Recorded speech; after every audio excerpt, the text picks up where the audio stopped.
Costa's Narrative XP presents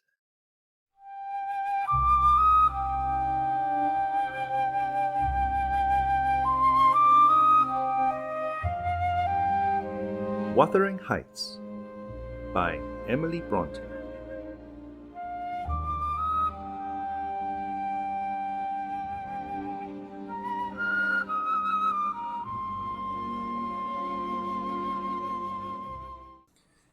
Chapter 4.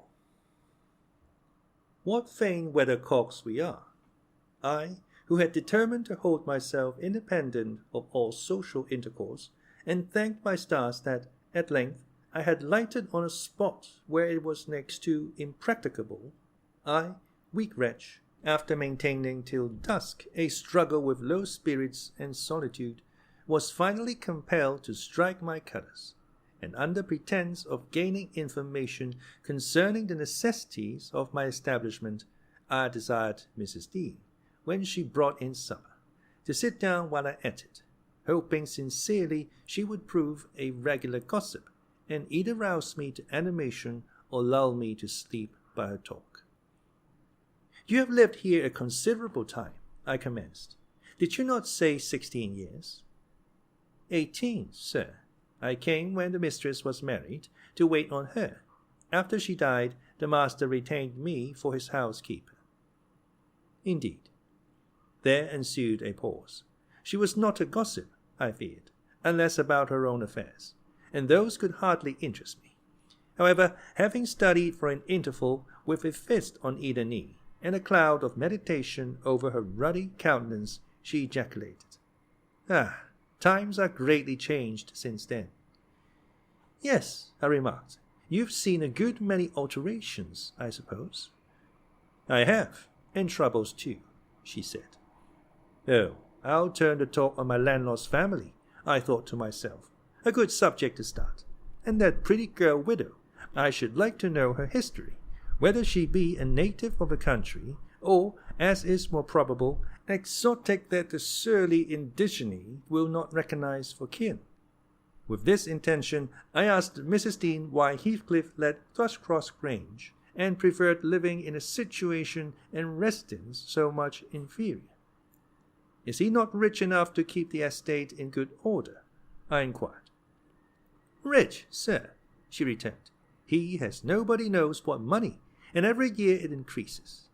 Yes, he's rich enough to live in a finer house than this, but he's very near close-handed, and if he had meant to flit to Thrushcross Grange, as soon as he heard of a good tenant, he could not have borne to miss the chance of getting a few hundreds more. It is a strange people should be so greedy, when they are alone in the world." "He had a son, it seems." "Yes, he had one. He is dead." "And that young lady, Mrs. Heathcliff, is his widow?" "Yes." "Where did she come from originally?" "Why, sir, she is my late master's daughter. Catherine Linton was her maiden name. I nursed her. Poor thing. I did wish Mr. Heathcliff would remove here, and then we might have been together again." "What? Catherine Linton?" I exclaimed, astonished. But a minute's reflection convinced me it was not my ghostly Catherine. "Then," I continued, "my predecessor's name was Linton." "It was." "And who is that Earnshaw, Hareton Earnshaw, who lives with Mr. Heathcliff? Are they relations?" "No, he is the late Mrs. Linton's nephew." "The young lady's cousin, then?" "Yes, and her husband was her cousin also, one on the mother's, the other on the father's side. Heathcliff married Mr. Linton's sister." "I see the house at Wuthering Heights has Earnshaw carved over the front door. Are they an old family?" "Very old, sir, and Hareton is the last of them, as our Miss Cathy is of us. I mean, of the Lintons. Have you been to Wuthering Heights? I beg pardon for asking, but I should like to hear how she is." "Mrs. Heathcliff? She looked very well and very handsome, yet, I think, not very happy." "Oh dear, I don't wonder. And how did you like the master?" "A rough fellow, rather, Mrs. Dean. Is not that his character?" "Rough as a sore edge, and hard as whinstone. The less you meddle with him, the better. He must have had some ups and downs in life to make him such a churl. Do you know anything of his history? It's a cuckoo, sir. I know all about it, except where he was born, and who were his parents, and how he got his money at first. And Hareton has been cast out like an unfledged dunnock. The unfortunate lad is the only one in all this parish that does not guess how he has been cheated. Well, Mrs. Dean, it will be a charitable deed to tell me something of my neighbours. I feel I shall not rest if I go to bed, so be good enough to sit and chat an hour. Oh, certainly, sir. I'll just fetch a little sewing, and then I'll sit as long as you please. But you've caught cold. I saw you shivering, and you must have some gruel to drive it out. The worthy woman bustled off, and I crouched nearer the fire. My head felt hot, and the rest of me chill. Moreover, I was excited, almost to a pitch of foolishness, through my nerves and brain. This caused me to feel not uncomfortable, but rather fearful of serious effects from the instance of today and yesterday. She returned presently, bringing a smoking basin and a basket of work, and, having placed the former on the hob, drew in her seat, evidently pleased to find me so companionable. Before I came to live here, she commenced, waiting no farther invitation to her story. I was almost always at Wuthering Heights, because my mother had nursed Mr. Hindley Earnshaw, that was Hareton's father, and I got used to playing with the children. I ran errands too, and helped to make hay, and hung about the farm ready for anything that anybody would set me to.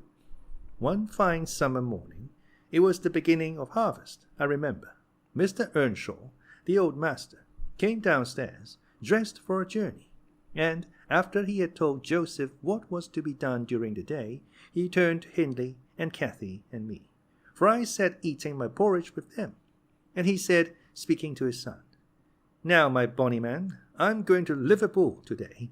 What shall I bring you? You may choose what you like, only let it be little, for I shall walk there and back, 60 miles each way. That is a long spell." Hindley named a fiddle, and then he asked Miss Cathy. She was hardly 6 years old, but she could ride any horse in the stable, and she chose a whip. He did not forget me, for he had a kind heart, though he was rather severe sometimes. He promised to bring me a pocketful of apples and pears, and then he kissed his children, said good-bye, and set off. It seemed a long while to us all, the 3 days of his absence, and often did little Cathy ask when he would be home. Mrs. Earnshaw expected him by supper-time on the 3rd evening, and she put the meal off hour after hour. There were no signs of his coming, however, and at last the children got tired of running down to the gate to look. Then it grew dark.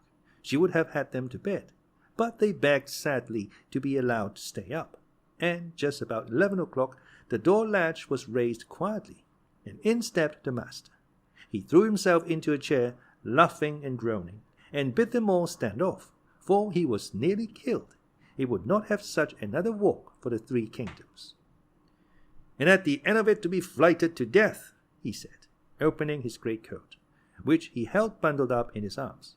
"See here, wife, I was never so beaten with anything in my life, but you must e'en take it as a gift of God, though it's as dark almost as if it came from the devil." We crowded round, and over Miss Cathy's head I had a peep at a dirty, ragged, black-haired child, big enough both to walk and talk. Indeed, its face looked older than Catherine's, yet when it was set on its feet, it only stared around, and repeated over and over again some gibberish that nobody could understand. I was frightened, and Mrs. Earnshaw was ready to fling it out of doors. She did fly up, asking how he could fashion to bring that gypsy brat into the house, when they had their own bairns to feed and fend for. What he meant to do with it, and whether he were mad. The master tried to explain the matter, but he was really half dead with fatigue, and all that I could make out, amongst her scolding, was a tale of his seeing it starving and houseless, and as good as dumb, in the streets of Liverpool, where he picked it up and inquired for its owner. Not a soul knew to whom it belonged, he said, and its money and time being both limited. He thought it better to take it home with him at once, than run into vain expenses there. because he was determined he would not leave it as he found it. Well, the conclusion was that my mistress grumbled herself calm, and Mr. Earnshaw told me to wash it, and give it clean things, and let it sleep with the children. Hindley and Cathy contented themselves with looking and listening till peace was restored. Then both began searching their father's pockets for the presents he had promised them. The former was a boy of 14, but when he drew out what had been a fiddle, crushed to morsels in the greatcoat, he blubbered aloud, and Cathy, when she learned the master had lost her whip in attending on a stranger, showed her humour by grinning and spitting at the stupid little thing, earning for her pains a sound blow from her father to teach her cleaner manners. They entirely refused to have it in bed with them, or even in their room, and I had no more sense, so I put it on the landing of the stairs, hoping it might be gone on the morrow. By chance, or else attracted by hearing his voice, it crept to Mr. Earnshaw's door, and there he found it on quitting his chamber. Inquiries were made as to how it got there. I was obliged to confess, and in recompense for my cowardice and inhumanity was sent out of the house. This was Heathcliff's first introduction to the family. On coming back a few days afterwards, I found they had christened him Heathcliff. It was the name of a son who died in childhood, and it has served him ever since, both for Christian and surname. Miss Cathy and he were now very thick, but Hindley hated him, and to say the truth, I did the same, and we played and went on with him shamefully, for I wasn't reasonable enough to feel my injustice, and the mistress never put in a word on his behalf when she saw him wronged. He seemed a sullen, patient child, hardened, perhaps, to ill treatment. He would stand Hindley's blows without winking or shedding a tear, and my pinches moved him only to draw in a breath and open his eyes, as if he had hurt himself by accident, and nobody was to blame. This endurance made old Earnshaw furious when he discovered his son persecuting the poor fatherless child, as he called him. He took to Heathcliff strangely, believing all he said, and petting him up far above Cathy, who was too mischievous and wayward for a favourite. So, from the very beginning, he bred bad feeling in the house, and at Mrs. Earnshaw's death, which happened in less than 2 years after, the young master had learned to regard his father as an oppressor rather than a friend, and Heathcliff as a usurper of his parents' affections and his privileges, and he grew bitter with brooding over these injuries. I sympathized a while, but when the children fell ill of the measles, and I had to tend them, and take on me the cares of a woman at once, I changed my idea. Heathcliff was dangerously sick, and while he lay at the worst, he would have me constantly by his pillow. I suppose he felt I did a good deal for him, and he hadn't wit to guess that I was compelled to do it. However, I will say this. He was the quietest child that ever nurse watched over. The difference between him and the others forced me to be less partial. Cathy and her brother harassed me terribly. He was as uncomplaining as a lamb, though hardness, not gentleness, made him give little trouble. He got through, and the doctor affirmed it was in a great measure owing to me, and praised me for my care. I was fain of his commendations, and softened towards the being by whose means I earned them, and thus Hindley lost his last ally. Still, I couldn't dote on Heathcliff, and I wondered often what my master saw to admire so much in a sullen boy, who never, to my recollection, repaid his indulgence by any sign of gratitude. He was not insolent to his benefactor, he was simply insensible, though knowing perfectly the hold he had on his heart, and conscious he had only to speak and all the house would be obliged to bend to his wishes. As an instance, I remember Mr. Earnshaw once bought a couple of colts at the parish fair, and gave the lads each one. Heathcliff took the handsomest, but it soon fell lame, and when he discovered it, he said to Hindley, "You must exchange horses with me. I don't like mine, and if you won't, I shall tell your father of the 3 thrashings you've given me this week, and show him my arm, which is black to the shoulder." Hindley put out his tongue, and cuffed him over the ears.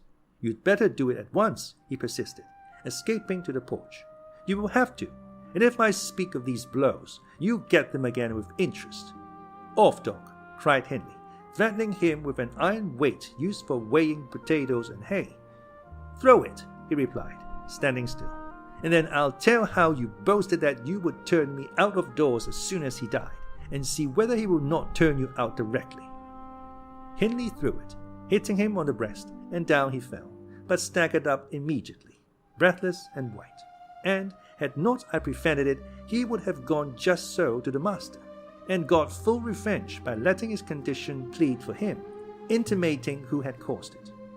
"Take my colt, gypsy, then," said young Earnshaw, "and I pray that he may break your neck. Take him, and be damned, you beggarly interloper, and wheedle my father out of all he has, only afterwards show him what you are, imp of Satan. And take that, I hope he'll kick out your brains." Heathcliff had gone to loose the beast, and shift it to his own stall. He was passing behind it, when Hindley finished his speech by knocking him under his feet, and without stopping to examine whether his hopes were fulfilled, ran away as fast as he could. I was surprised to witness how coolly the child gathered himself up, and went on with his intention, exchanging saddles and all, and then sitting down on a bundle of hay to overcome the qualm which the violent blow occasioned, before he entered the house. I persuaded him easily to let me lay the blame of his bruises on the horse. He minded little what tale was told, since he had what he wanted. He complained so seldom, indeed, of such stirs as these, that I really thought him not vindictive. I was deceived completely, as you will hear.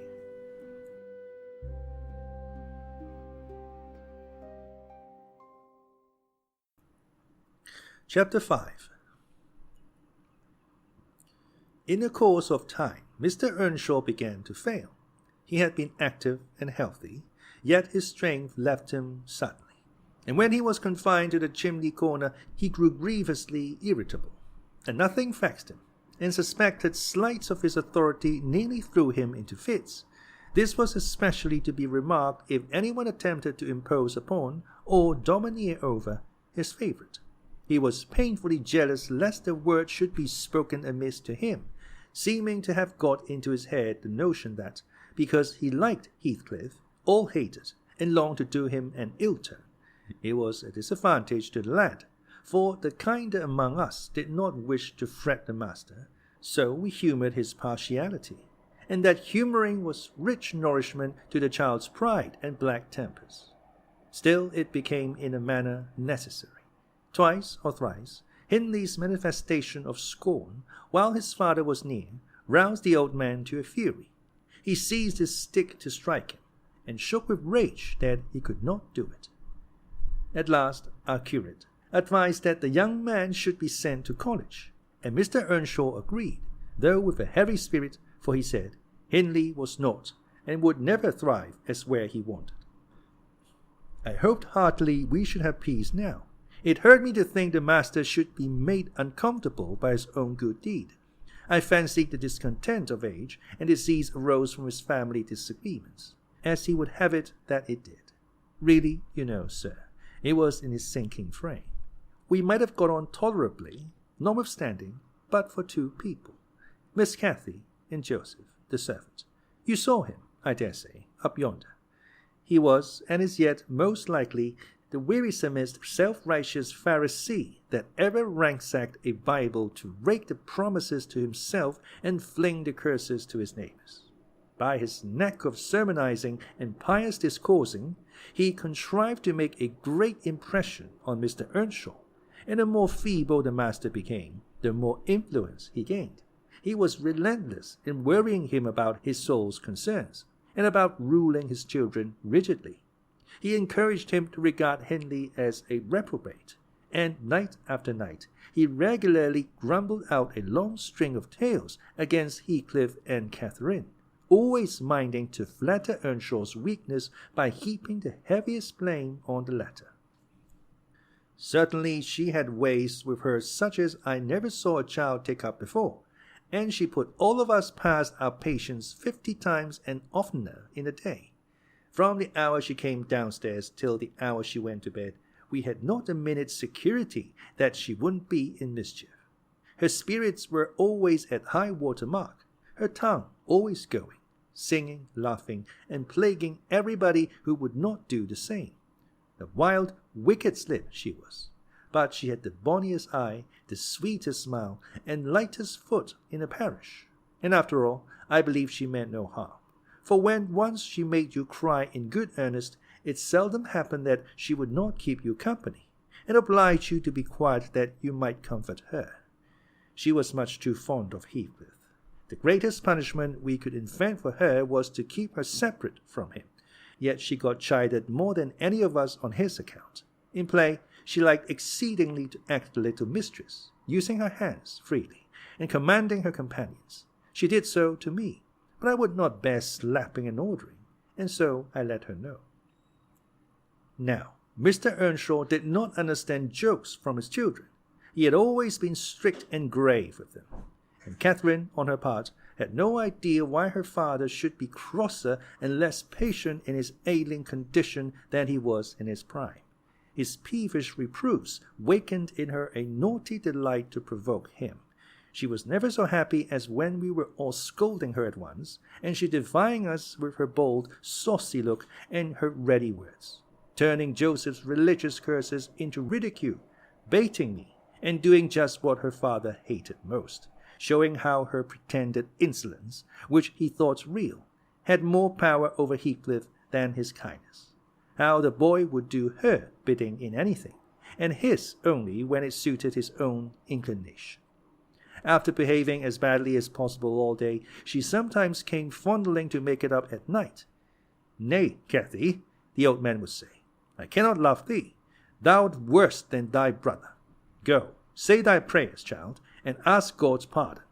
I doubt thy mother and I must rue that we ever reared thee." That made her cry at first, and then being repulsed continually hardened her, and she laughed if I told her to say she was sorry for her faults, and begged to be forgiven. But the hour came, at last, that ended Mr. Earnshaw's troubles on earth.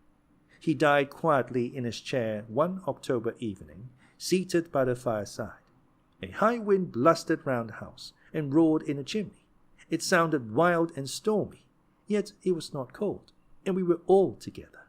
I, a little removed from the hearth, busy at my knitting, and Joseph reading his Bible near the table. Miss Cathy had been sick, and that made her still. She leaned against her father's knee, and Heathcliff was lying on the floor with his head in her lap. I remember the master, before he fell into a doze, stroking her bonny hair. It pleased him rarely to see her gentle, and saying, "Why canst thou not always be a good lass, Cathy?" And she turned her face up to his, and laughed, and answered, "Why cannot you always be a good man, father?" But as soon as she saw him vexed again, she kissed his hand, and said she would sing him to sleep. She began singing very low, till his fingers dropped from hers, and his head sank on his breast. Then I told her to hush and not stir, for fear she should wake him. We all kept as mute as mice a full half-hour, and should have done so longer. Only Joseph, having finished his chapter, got up and said that he must rouse the master for prayers in bed. He stepped forward, and called him by name, and touched his shoulder, but he would not move, so he took the candle and looked at him. I thought there was something wrong as he set down the light, and seizing the children each by an arm, whispered them to frame upstairs, and make little din. They might pray alone that evening. He had somewhat to do. "I shall bid father good night first," said Catherine, putting her arms round his neck, before we could hinder her. The poor thing discovered her loss directly. She screamed out, "Oh, he's dead, Heathcliff! He's dead!" And they both set up a heart-breaking cry. I joined my wail to theirs, loud and bitter. But Joseph asked what we could be thinking of to roar in that way over a saint in heaven. He told me to put on my cloak and run to Gimmerton for the doctor and the parson. I could not guess the use that either would be of then. However, I went, through wind and rain, and brought one, the doctor, back with me. The other said he would come in the morning. Leaving Joseph to explain matters, I ran to the children's room. Their door was ajar. I saw they had never lain down, though it was past midnight, but they were calmer, and did not need me to console them. The little souls were comforting each other with better thoughts than I could have hit on. No parson in the world ever pictured heaven so beautifully as they did in their innocent talk, and while I sobbed and listened, I could not help wishing we were all there saved together.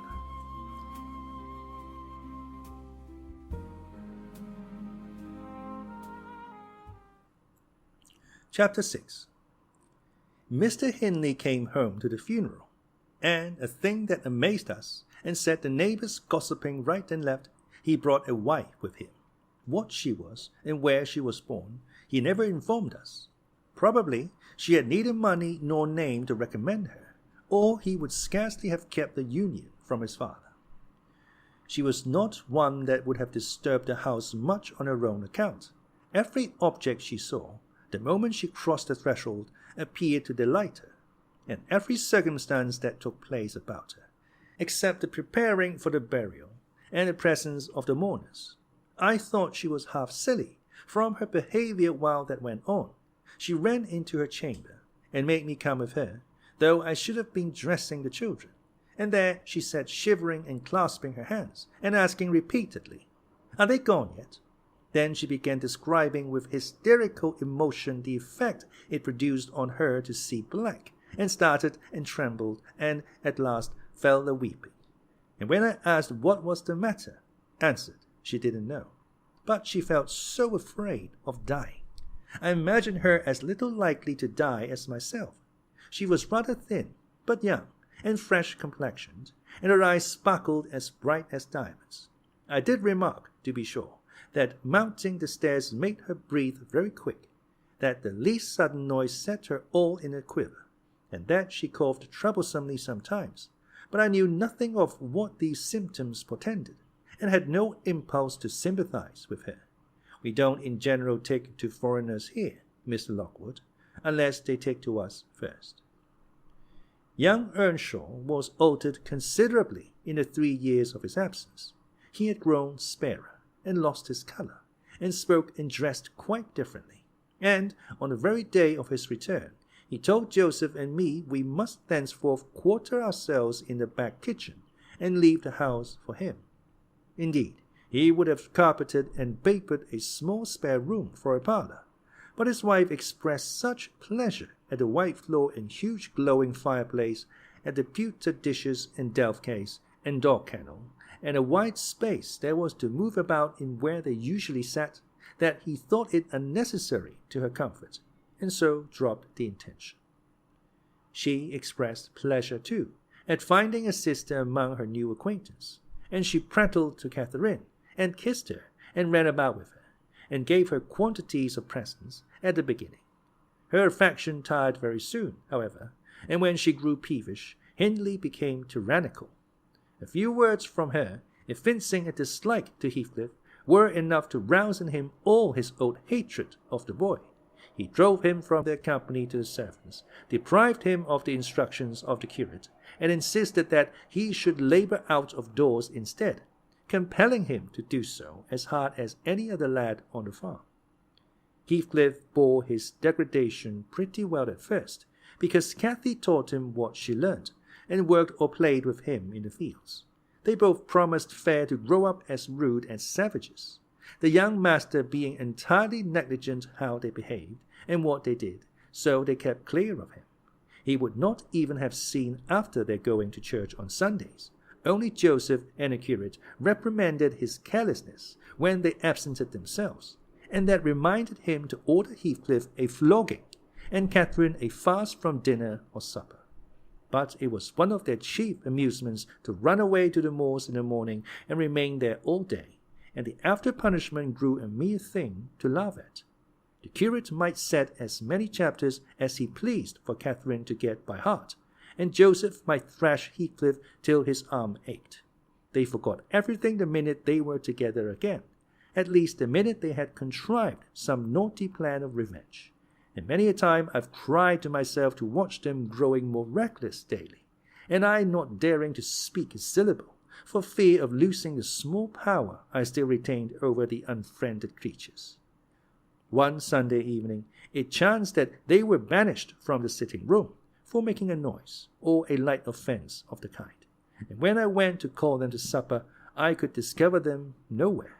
We searched the house, above and below, in the yard and stables.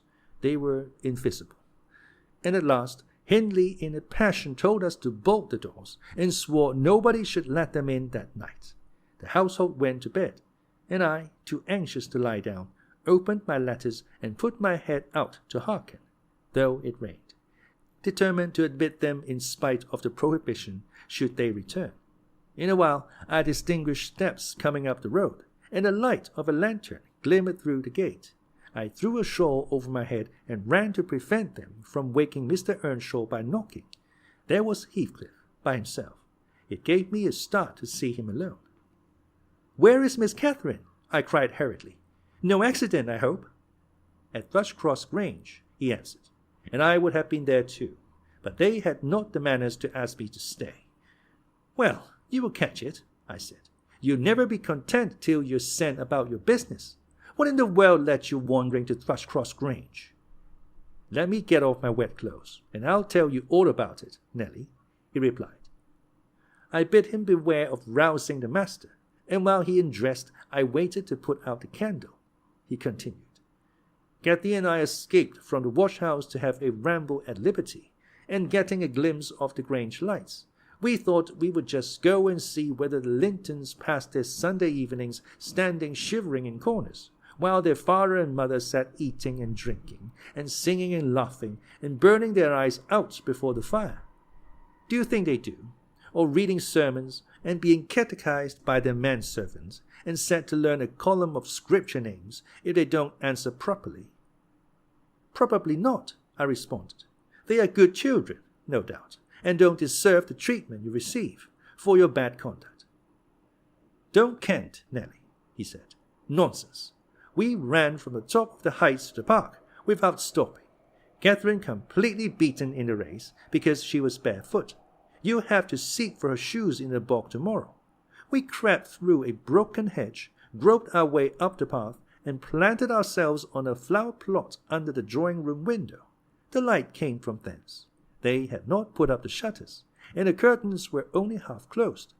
Both of us were able to look in by standing on the basement and clinging to the ledge, and we saw, it was beautiful. A splendid place carpeted with crimson and crimson-covered chairs and tables, and a pure white ceiling bordered by gold, a shower of glass drops hanging in silver chains from the center, and shimmering with little soft tapers. Old Mr. and Mrs. Linton were not there. Edgar and his sister had it entirely to themselves. Shouldn't they have been happy? We should have thought ourselves in heaven. And now, guess what your good children were doing. Isabella, I believe she is 11, a year younger than Cathy, lay screaming at the farther end of the room, shrieking as if witches were running red-hot needles into her. Edgar stood on the hearth weeping silently, and in the middle of the table sat a little dog, shaking its paw and yelping, which, from their mutual accusations, we understood they had nearly pulled in two between them. The idiots! That was their pleasure. To quarrel who should hold a heap of warm hair, and each begin to cry because both, after struggling to get it, refused to take it. We laughed outright at the petted things. We did despise them. When would you catch me wishing to have what Catherine wanted, or find us by ourselves seeking entertainment in yelling and sobbing and rolling on the ground, divided by the whole room? I'd not exchange for 1,000 lives my condition here, for Edgar Linton's at Thrushcross Grange, not if I might have the privilege of flinging Joseph off the highest gable and painting the house front with Hindley's blood. "Hush, hush," I interrupted. "Still you have not told me, Heathcliff, how Catherine is left behind." "I told you we laughed," he answered. The Lintons heard us, and with one accord they shot like arrows to the door. There was silence, and then a cry. "Oh, mamma, mamma! Oh, papa! Oh, mamma, come here! Oh, papa! Oh!" They really did howl out something in that way. We made frightful noises to terrify them still more, and then we dropped off the ledge, because somebody was drawing the bars, and we felt we had better flee.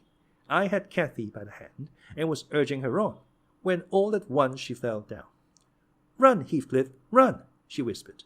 "They have let the bulldog loose, and he holds me." The devil had seized her ankle, Nelly.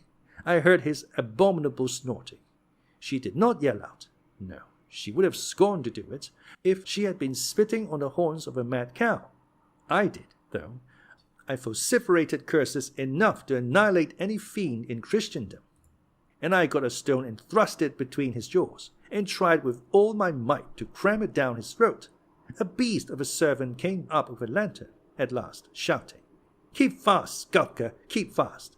He changed his note, however, when he saw Skulker's game. The dog was throttled off, his huge purple tongue hanging half a foot out of his mouth, and his pendant lips streaming with bloody saliva.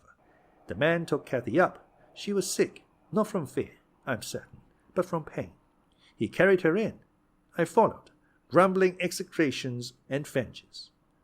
"What pray, Robert?" hallooed Linton from the entrance. "Skulker has caught a little girl, sir," he replied. "And there's a lad here," he added, making a clutch at me, "who looks an out-and-outer. Very like the robbers were for putting them through the window to open the doors to the gang after all were asleep, that they might murder us at their ease. Hold your tongue, you foul-mouthed thief, you! You shall go to the gallows for this. Mr. Linton, sir, don't lay by your gun." "No, no, Robert," said the old fool. "The rascals knew that yesterday was my rent day. They thought to have me cleverly. Come in, I'll furnish them a reception. There, John, fasten the chain. Give Skulker some water, Jenny, to be it a magistrate in his stronghold, and on the Sabbath too. Where will their insolence stop? Oh, my dear Mary, look here. Don't be afraid. It is but a boy. Yet the villain scowls so plainly in his face. Would it not be a kindness to the country to hang him at once, before he shows his nature in acts as well as features? He pulled me under the chandelier, and Mrs. Linton placed her spectacles on her nose and raised her hands in horror. The cowardly children crept nearer also. Isabella lip-synced. Frightful thing. Put him in a cellar, Papa. He's exactly like the son of the fortune-teller that stole my tame pheasant. Isn't he, Edgar? While they examined me, Kathy came round. She heard the last speech and laughed. Edgar Linton, after an inquisitive stare, collected sufficient wit to recognize her. They see us at church, you know, though we seldom meet them elsewhere. "That's Miss Earnshaw," he whispered to his mother. "And look how Skulker has bitten her, how her foot bleeds." "Miss Earnshaw? Nonsense!" cried the dame. "Miss Earnshaw scouring the country with a gypsy? And yet, my dear, the child is in mourning. Surely it is, and she may be lamed for life." "What culpable carelessness in her brother!" exclaimed Mr. Linton, turning from me to Catherine. "I've understood from Shielders that he lets her grow up in absolute heathenism. But who is this? Where did she pick up this companion? Oh, I declare he is that strange acquisition my late neighbor made in his journey to Liverpool, a little Lascar, or an American or Spanish castaway." "A wicked boy, at all events," remarked the old lady, "and quite unfit for a decent house. Did you notice his language, Linton? I'm shocked that my children should have heard it." I recommenced cursing. "Don't be angry, Nelly." And so Robert was ordered to take me off. I refused to go without Kathy. He dragged me into the garden, pushed the lantern into my hand, assured me that Mr. Earnshaw should be informed of my behavior, and, bidding me march directly, secured the door again. The curtains were still looped up at one corner, and I resumed my station as spy, because if Catherine had wished to return, I intended shattering the great glass panes to a million of fragments unless they let her out. She sat on the sofa quietly. Mrs. Linton took off the grey cloak of the dairy-maid which we had borrowed for our excursion, shaking her head and expostulating with her, I suppose. She was a young lady, and they made a distinction between her treatment and mine. Then the woman servant brought a basin of warm water and washed her feet, and Mr. Linton mixed a tumbler of negus, and Isabella emptied a plateful of cakes into her lap, and Edgar stood gaping at a distance. Afterwards, they dried and combed her beautiful hair, and gave her a pair of enormous slippers, and wheeled her to the fire, and I left her, as merry as she could be, dividing her food between the little dog and Skulker, whose nose she pinched as he ate, and kindling a spark of spirit in the vacant blue eyes of the Lintons, a dim reflection from her own enchanting face. I saw they were full of stupid admiration. She is so immeasurably superior to them, to everybody on earth, is she not, Nelly? There will more come of this business than you reckon on, I answered, covering him up and extinguishing the light. You are incurable, Heathcliff, and Mr. Hindley will have to process the extremities, see if he won't. My words came truer than I desired. The luckless adventure made Earnshaw furious, and then Mr. Linton, to mend matters, paid us a visit himself on the morrow, and read the young master such a lecture on the road he guided his family that he was stirred to look about him in earnest. Heathcliff received no flogging, but he was told that the first word he spoke to Miss Catherine should ensure a dismissal, and Mrs. Earnshaw undertook to keep her sister-in-law in due restraint when she returned home, employing art, not force. With force she would have found it impossible.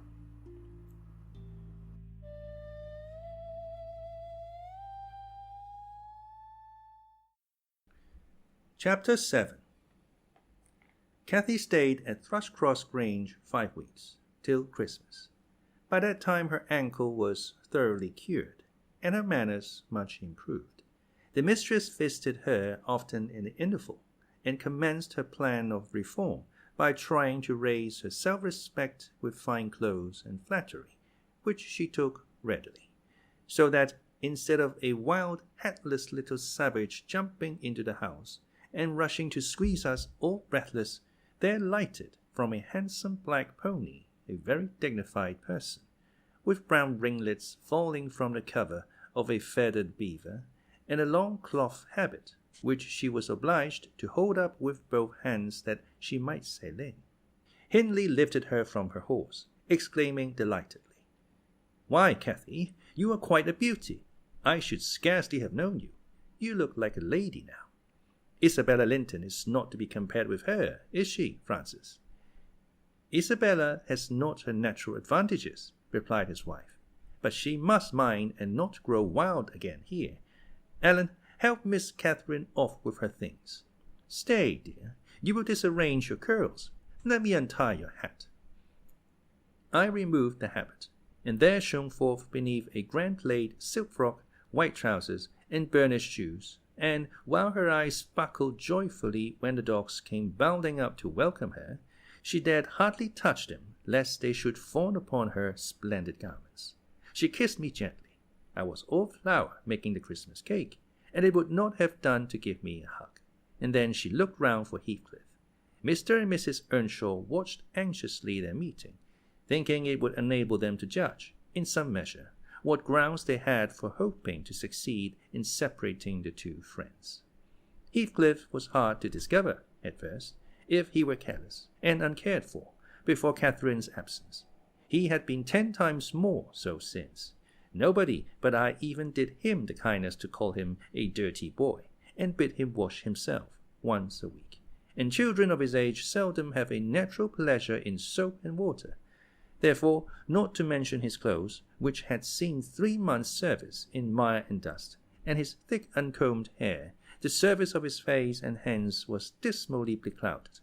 He might well skulk behind the saddle on beholding such a bright, graceful damsel enter the house, instead of a rough-headed counterpart of himself, as he expected. "Is Heathcliff not here?" she demanded, pulling off her gloves, and displaying fingers wonderfully whitened with doing nothing and staying indoors. "Heathcliff, you may come forward," cried Mr. Hindley, enjoying his discomfiture, and gratified to see what a forbidding young blackguard he would be compelled to present himself. "You may come and wish Miss Catherine welcome, like the other servants." Cathy, catching a glimpse of her friend in his concealment, flew to embrace him.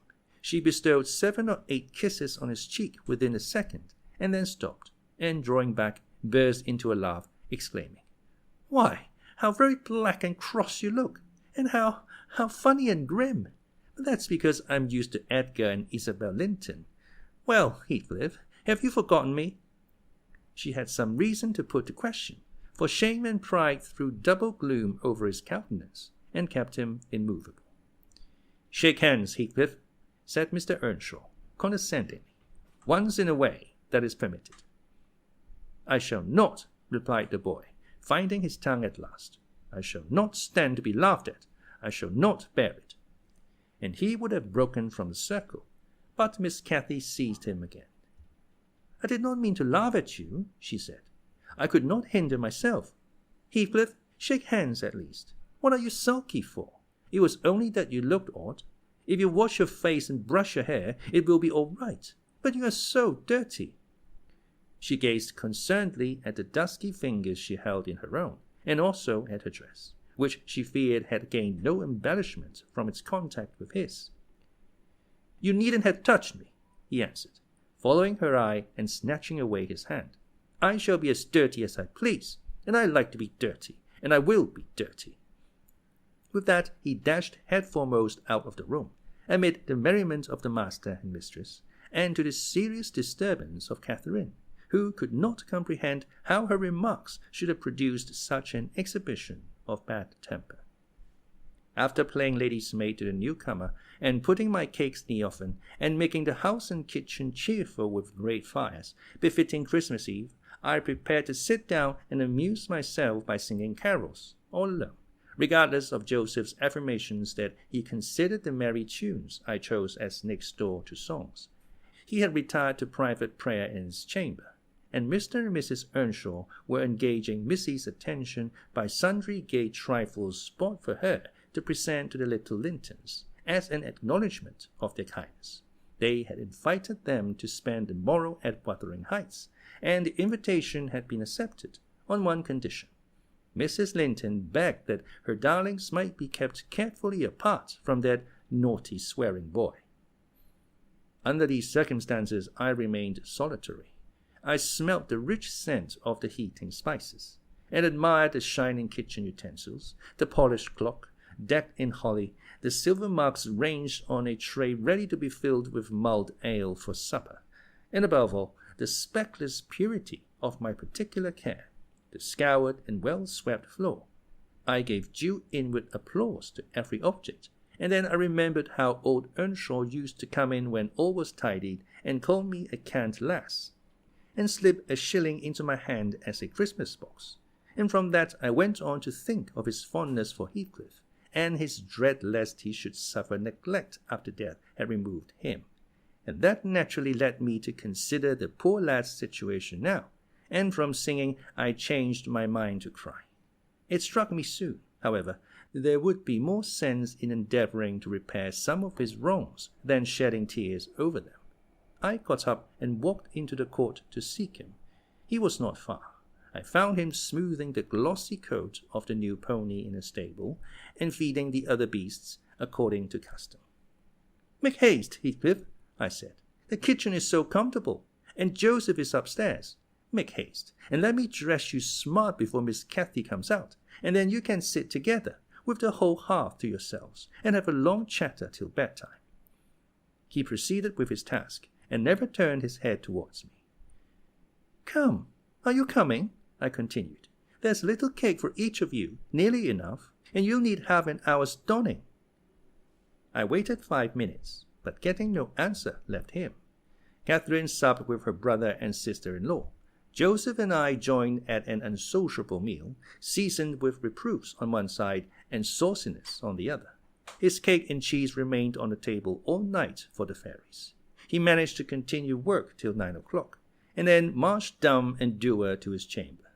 Cathy sat up late, having a world of things to order for the reception of her new friends. She came into the kitchen once to speak to her old one, but he was gone, and she only stayed to ask what was the matter with him, and then went back. In the morning he rose early, and, as it was a holiday, carried his ill humour onto the moors, not reappearing till the family were departed for church. Fasting and reflection seemed to have brought him to a better spirit. He hung about me for a while, and having screwed up his carriage, exclaimed abruptly, "Nelly, make me decent. I'm going to be good." "High time, Heathcliff," I said. "You have grieved Catherine. She's sorry she ever came home, I dare say. It looks as if you envied her, because she's more thought of than you." The notion of envying Catherine was incomprehensible to him, but the notion of grieving her he understood clearly enough. "Did she say she was grieved?" he inquired, looking very serious. She cried when I told her you were off again this morning." "Well, I cried last night," he returned, "and I had more reason to cry than she." "Yes, you had the reason of going to bed with a proud heart and an empty stomach," said I. "Proud people breed sad sorrows for themselves. But if you be ashamed of your touchiness, you must ask pardon, mind, when she comes in. You must go up and offer to kiss her, and say, you know best what to say. Only do it heartily, and not as if you thought her converted into a stranger by her grand dress. And now, though I have dinner to get ready, I'll steal time to arrange you so that Edgar Linton shall look quite a doll beside you, and that he does. You are younger, and yet I'll be bound you are taller and twice as broad across the shoulders. You could knock him down in a twinkling. Don't you feel that you could?" Heathcliff's face brightened a moment. Then it was overcast afresh, and he sighed. "But, Nelly, if I knocked him down 20 times, that wouldn't make him less handsome or me more so. I wish I had light hair and a fair skin, and was dressed and behaved as well, and had a chance of being as rich as he will be." "And cried for mamma at every turn," I added, "and trembled if a country lad heaved his fist against you, and sat at home all day for a shower of rain. Oh, Heathcliff, you are showing a poor spirit. Come to the glass, and I'll let you see what you should wish. Do you mark those 2 lines between your eyes, and those thick brows, that, instead of rising arched, sink in the middle, and that couple of black fiends, so deeply buried, who never open their windows boldly, but lurk glinting under them, like devil spies? Wish and learn to smooth away the surly wrinkles, to raise your lids frankly, and change the fiends to confident, innocent angels, suspecting and doubting nothing, and always seeing friends where they are not sure of foes.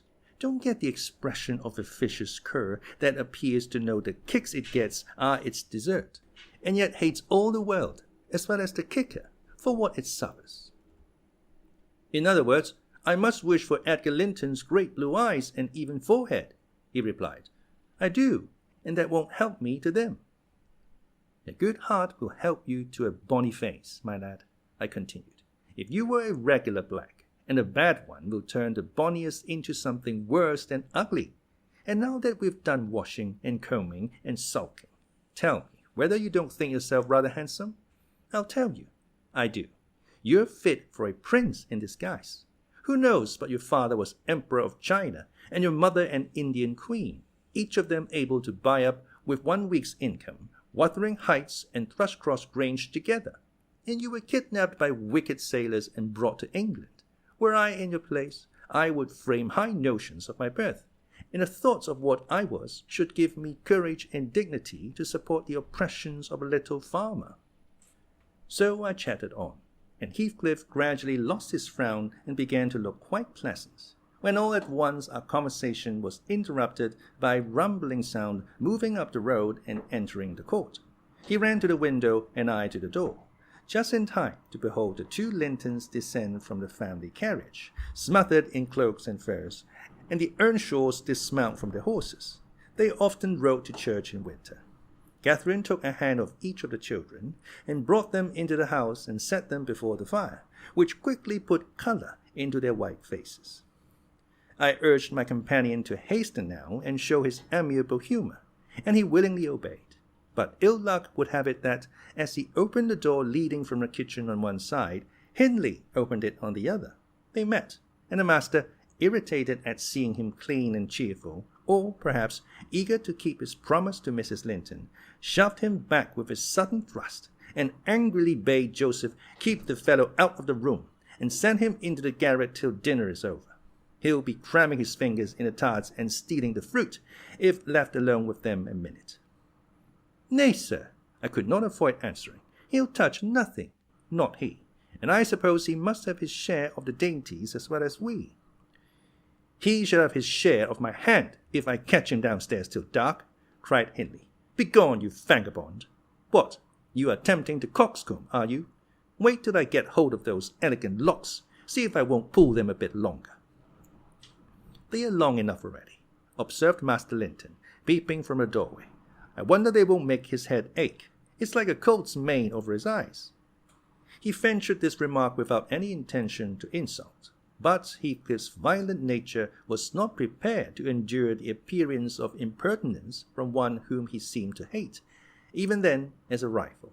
He seized a tureen of hot apple sauce, the first thing that came under his gripe, and dashed it full against the speaker's face and neck, who instantly commenced a lament that brought Isabella and Catherine hurrying to the place. Mr. Earnshaw snatched up the culprit directly and conveyed him to his chamber, where, doubtless, he administered a rough remedy to cool the fit of passion, for he appeared red and breathless. I got the dishcloth and rather spitefully scrubbed Edgar's nose and mouth, affirming it served him right for meddling. His sister began weeping to go home, and Cathy stood by confounded, blushing for all. "You should not have spoken to him," she expostulated with Master Linton.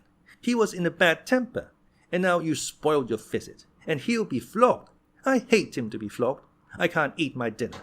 Why did you speak to him, Edgar?" "I didn't," sobbed the youth, escaping from my hands, and finishing the remainder of the purification with his cambric pocket handkerchief. "I promised Mamma that I wouldn't say one word to him, and I didn't." "Well, don't cry," replied Catherine, contemptuously. "You're not killed. Don't make more of mischief. My brother is coming. Be quiet." "Hush, Isabella. Has anybody hurt you?" There, children, to your seats," cried Hindley, bustling in. "That brute of a lad has warmed me nicely. Next time, Master Edgar, take the law into your own fists. It will give you an appetite." The little party recovered its equanimity at sight of the fragrant feast. They were hungry after their ride, and easily consoled, since no real harm had befallen them. Mr. Earnshaw carved bountiful platefuls, and the mistress made them merry with lively talk.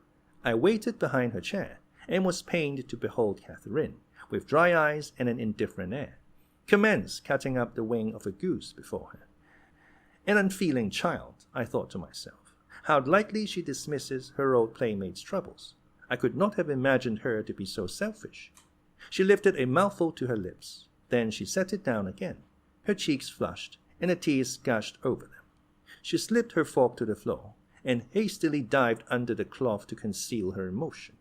I did not call her unfeeling long, for I perceived she was in purgatory throughout the day, and wearying to find an opportunity of getting by herself, or paying a visit to Heathcliff, who had been locked up by the master, as I discovered on endeavouring to introduce to him a private mess of victuals. In the evening we had a dance. Cathy begged that he might be liberated then, as Isabella Linton had no partner. Her entreaties were vain, and I was appointed to supply the deficiency. We got rid of all gloom in the excitement of the exercise, and our pleasure was increased by the arrival of the Gimmerton band, mustering 15 strong, a trumpet, a trombone, clarinets, bassoons, French horns, and a bass viol, besides singers. They go the rounds of all the respectable houses, and receive contributions every Christmas, and we esteemed it a first-rate treat to hear them. After the usual carols had been sung, we set them to songs and glees. Mrs. Earnshaw loved the music, and so they gave us plenty. Catherine loved it too, but she said it sounded sweetest at the top of the steps, and she went up in the dark. I followed. They shut the house door below, never noting our absence. It was so full of people. She made no stay at the stairs' head, but mounted farther, to the garret where Heathcliff was confined, and called him. He stubbornly declined answering for a while. She persevered, and finally persuaded him to hold communion with her through the boards. I let the poor things converse unmolested, till I supposed the songs were going to cease, and the singers to get some refreshment. Then I clambered up the ladder to warn her. Instead of finding her outside, I heard her voice within. The little monkey had crept by the skylight of one garret along the roof into the skylight of the other, and it was with the utmost difficulty I could coax her out again. When she did come, Heathcliff came with her, and she insisted that I should take him into the kitchen, as my fellow servant had gone to a neighbour's, to be removed from the sound of our devil's psalmody, as it pleased him to call it.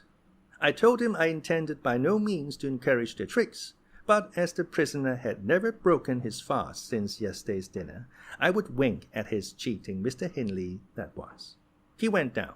I set him a stool by the fire, and offered him a quantity of good things. but he was sick and could eat little, and my attempts to entertain him were thrown away.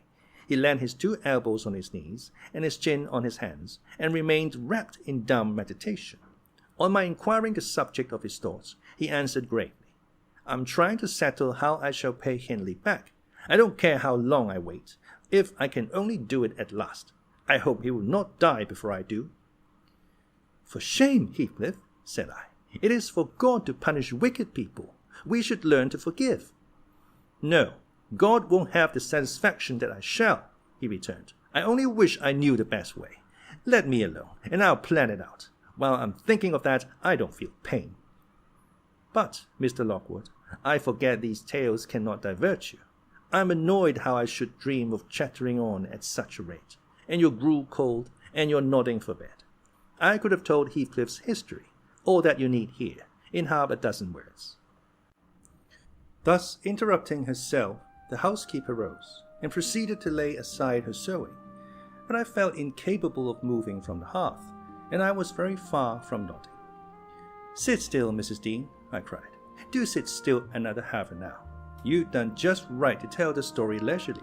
That is the method I like, and you must finish it in the same style. I am interested in every character you have mentioned, more or less." "The clock is on the stroke of 11, sir." "No matter. I am not accustomed to go to bed in the long hours. 1 or 2 is early enough for a person who lies till 10. "You shouldn't lie till 10. There's the very prime of the morning gone long before that time. A person who has not done 1/2 his day's work by 10 o'clock runs a chance of leaving the other half undone."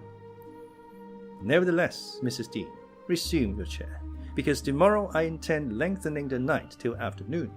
I prognosticate for myself an abstinent cold, at least." "I hope not, sir."